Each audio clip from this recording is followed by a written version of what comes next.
আসসালামু আলাইকুম বন্ধুরা, সবাই কেমন আছেন? আশা করি আল্লাহর রহমতে খুব ভালো আছেন। তো পাখিজার রান্নাঘরে আপনাদের আবারও স্বাগত জানাচ্ছি অন্য একটি রেসিপি নিয়ে। আমি আজকে আপনাদের দেখাবো মিক্সড সবজির রেসিপি। তো রেসিপি এটা তৈরি করতে যে উপাদান লাগতেছে সেটা আমি আপনাদের পরবর্তীতে দেখাচ্ছি। কিন্তু প্রথমে এখানে আপনারা দেখতে পাচ্ছেন আমি একটি রাজহাঁসের মাংস কেটে নিয়েছি। অবশ্য এখানে পুরোপুরি রাজহাঁসের মাংসটা আমি ব্যবহার করিনি। যেগুলো এক্সট্রা পার্ট থাকে, গলা, আবার হচ্ছে আপনার পা, এগুলো ব্যবহার করেছি। তো আমি সবজিটি তৈরি করার জন্য এখানে একটি বড় পাতিলে অনেক বেশি পরিমাণে তেল নিয়েছি, কারণ সবজিতে তেলের পরিমাণটা অবশ্য একটু বেশিই লাগে।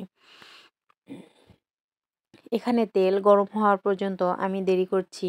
দেরি করতে করতে দেখতেই পাচ্ছেন যে তেলে হালকা বলক উঠে এসেছে। এর মধ্যে আমি দিয়ে দিয়েছি তেজপাতা। যেহেতু আমি এখানে সরিষার তেল ব্যবহার করেছি, দেখতেই পাচ্ছেন অনেক ফেনা এসেছে।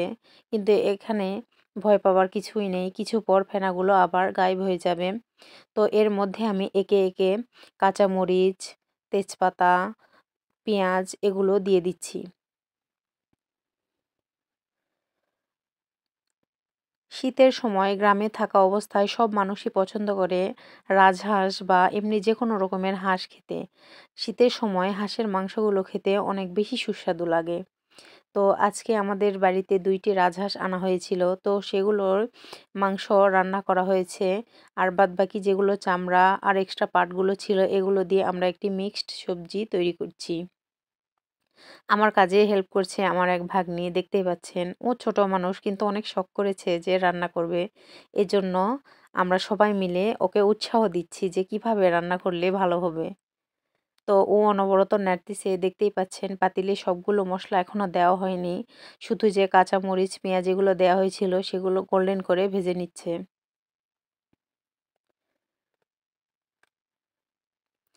এভাবে যতক্ষণ পর্যন্ত না গোল্ডেন কালার আসতেছে ততক্ষণ পর্যন্ত অনবরত নাড়তে হবে। তো যখন দেখলাম যে পেঁয়াজগুলো গোল্ডেন কালার এসে গেছে, এর মধ্যে আমি বাদবাকি যে মশলাগুলো ছিল সেগুলো দিয়ে দিচ্ছি। জিরা বাটা, আদা রসুন বাটা, লবণ, হলুদ, মরিচ এগুলো আমি দিয়ে দিব। এখানে কিন্তু আমি গুঁড়া মরিচের ব্যবহার করিনি, শুধু শুকনা মরিচ এবং কাঁচা মরিচ ব্যবহার করেছি। কারণ গুঁড়া মরিচটা আমাদের পরিবারে কেউ পছন্দ করে না। গোটা যে শুকনা মরিচটা আছে এগুলো আমরা সবাই মাংস এবং অন্যান্য রান্নাতেও ব্যবহার করি। এখানে সবগুলো মশলা দেওয়া হয়ে গেছে, খুব ভালো করে কষিয়ে নিচ্ছি। দেখতেই পাচ্ছেন মশলাগুলো কষিয়ে নিয়ে এর মধ্যে আমি মাংসগুলো দিয়ে দিচ্ছি। খুব ভালোভাবে মশলাগুলোর সঙ্গে মাংস মিক্স করতে হবে। একটু সময় নিয়ে এই কাজটা করতে হবে, একটু তাড়াহুড়া করলেও হবে না, ধীরে সুস্থে এটা করতে হবে। যখন দেখবেন যে মাংসের উপরে তেল উঠে এসেছে, তখন উপরে একটু হলুদ গুঁড়া দিয়ে দিচ্ছি আমি।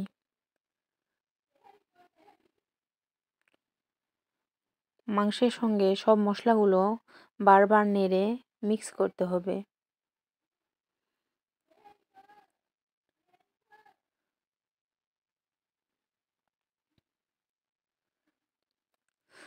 মাংসের উপর তেল উঠে এসেছে, এ অবস্থায় আমি কিছুক্ষণ ঢাকনা দিয়ে রেখেছি। দেখতেই পাচ্ছেন কেমন বলক উঠে গেছে, সেই অবস্থায় আমি অনবরত এটা নাড়তেছি। এটা খেয়াল রাখতে হবে যাতে করে পাতিলের নিচে এটা লেগে না যায়।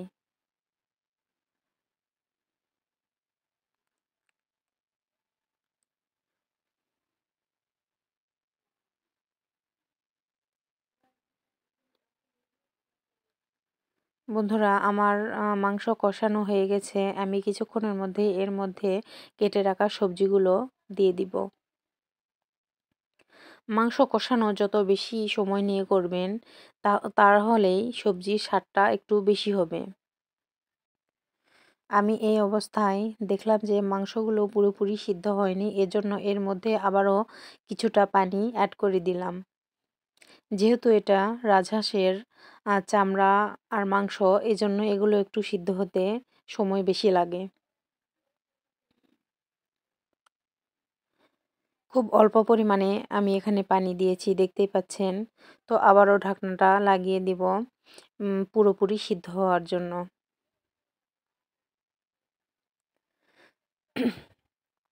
বন্ধুরা, দেখতেই পাচ্ছেন আমি সবজিটা তৈরি করার যে পাত্রটা ওটা চেঞ্জ করলাম, কারণ যে পাতিলে রান্না করছিলাম ওখানে সবজিটা ধরবে না, কারণ সবজির পরিমাণ অনেক বেশি। আমি এখানে দেখতেই পাচ্ছেন পুরোপুরিভাবে মাংসটা সিদ্ধ করে নিয়েছি। এর মধ্যে এখন আমি কেটে রাখা সবজিগুলো দিয়ে দিচ্ছি। দেখতেই পাচ্ছেন বন্ধুরা, শীতকালের সবজিগুলোর কি সুন্দর কালার, রং বেরঙের কালারের সবজি আমি এখানে দিয়েছি। এখানে সিম, গাজর, মূলা, টমেটো, অবশ্যই এখানে কাঁচা টমেটো দিয়েছি কয়েকটা, গাজর, মিষ্টি কুমড়া, পেঁপে, ফুলকপি সবকিছুই ব্যবহার করেছি। এটা লক্ষ্য রাখতে হবে যে সবজিতে যত বেশি প্রকারের সবজি আপনারা ব্যবহার করবেন, সেটার ভ্যারাইটি অনেক বেশি ভালো হবে। আমি সবজিটা মাংসের মধ্যে ঢেলে দেওয়ার পর খুব অনবরত নাড়তেছি, কারণ যে মাংসগুলো আছে সবজির সঙ্গে ভালোভাবে মিক্স হতে হবে।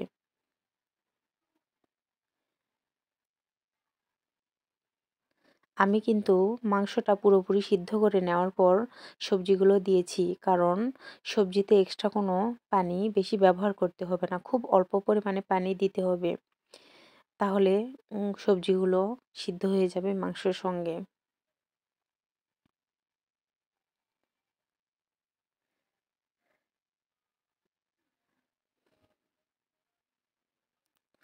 এটা ভালোভাবে নেড়েচেড়ে আমি আবারও এটা ঢাকনা লাগিয়ে রাখবো পুরোপুরি পানিটা শুকানো পর্যন্ত।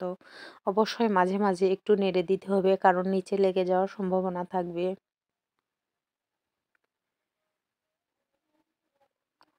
আমি ঢাকনাটি উঠিয়ে দেখছি যে সবজির পানিগুলো প্রায় সবগুলোই শুকিয়ে গেছে। এই অবস্থায় কিছুক্ষণ আমি সবজিতে আবারও ঢেকে রাখছি, যাতে উপরে তেল উঠে আসে।